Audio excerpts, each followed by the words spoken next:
السلام علیکم ورحمۃ اللہ وبرکاتہ۔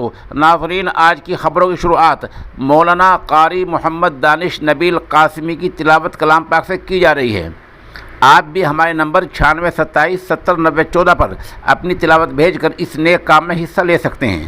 جو لوگ اپنی تلاوت ہمیں بھیج دیتے ہیں، دیر سویر ان تلاوتوں کو ضرور اپلوڈ کیا جاتا ہے۔ البتہ جو لوگ اپنی تلاوت میں زیادہ بڑی غلطی کر دیتے ہیں، الفاظ چھوڑ دیتے ہیں، حروف چھوڑ دیتے ہیں، ان سے گریز کیا جاتا ہے، ان تلاوتوں کو نہیں ڈالا جاتا، کیونکہ ان سے معانی بدلنے کا امکان رہتا ہے، کبھی اندیشہ رہتا ہے، اس لیے ان کو نہیں ڈالا جاتا۔